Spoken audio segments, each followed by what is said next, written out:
तो चलिए आज का नया वर्ड है फैलेसी। ये एक नाउन है। अच्छा, इसका मतलब क्या होता है? इसका सीधा सा मतलब है एक गलत धारणा, एक ऐसी सोच जो किसी कमजोर या झूठे तर्क पर आधारित हो। जब हमारे सोचने के तरीके में ही कोई गलती हो जिससे पूरा का पूरा आर्ग्यूमेंट ही बेकार हो जाए, उसे कहते हैं फैलेसी। चलिए कुछ एग्जाम्पल से इसको और बेहतर समझते हैं। सबसे पहले एक बहुत ही कॉमन एग्जाम्पल देखते हैं। It is a common fallacy that lightning never strikes the same place twice. ये बात तो आपने भी ज़रूर सुनी होगी, है ना, कि आसमान से गिरने वाली बिजली एक ही जगह पर 2 बार नहीं गिरती। पर गेस वॉट, ये बिल्कुल सच नहीं है। ये एकदम परफेक्ट एग्जाम्पल है एक फैलेसी का।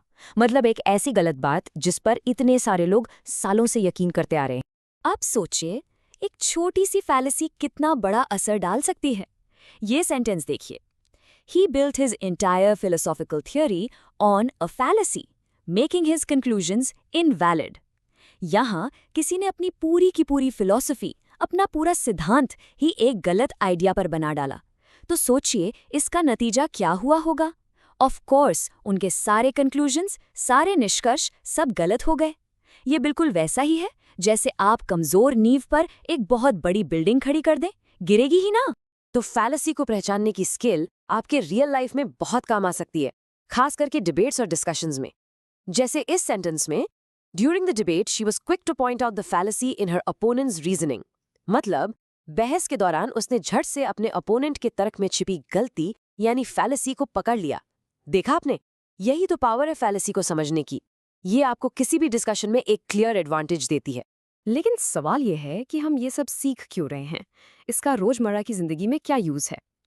इस कोट में इसका जवाब है।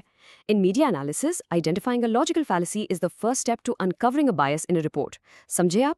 इसका मतलब है कि जब भी आप कोई न्यूज़ रिपोर्ट पढ़ते या देखते हैं, तो उसमें अगर आप कोई फैलेसी ढूंढ पाते हैं, तो ये पहला कदम है ये समझने का कि कहीं वो रिपोर्ट किसी का पक्ष तो नहीं ले रही। बेसिकली ये आपको एक स्मार्ट और जागरूक इंसान बनाता है। तो चलिए अब जल्दी से फैलेसी से मिलते जुलते कुछ वर्ड्स यानी इसके सिनोनिम्स देखते हैं। वो हैं मिसकंसेप्शन, डिल्यूजन और एरर। इन सब का मतलब लगभग वही है, गलतफहमी, भ्रम या गलती। और इसके उल्टे शब्द यानी एंटोनिम्स, वो तो एकदम सिंपल है।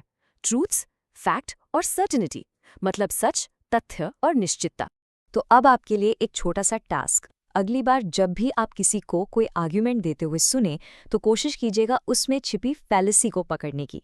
चलिए बस आज के लिए इतना ही। मिलते हैं आपसे अगली वीडियो में। तब तक हैप्पी लर्निंग। Bye bye.